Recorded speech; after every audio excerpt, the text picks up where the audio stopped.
Wow, look at this. Peaches. Hilaw pa po, hindi pa siya hinog.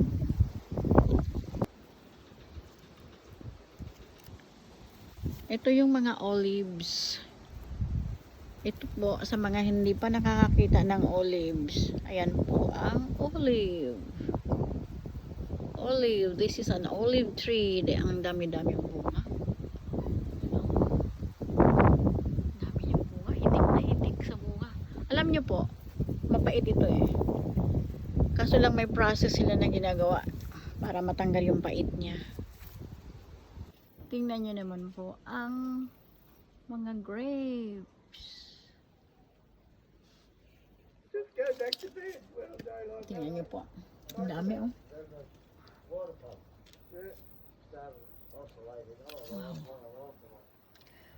Wow na wow talaga. Hanggang doon sa bubong. Tingnan nyo oh. Napaka-abundant.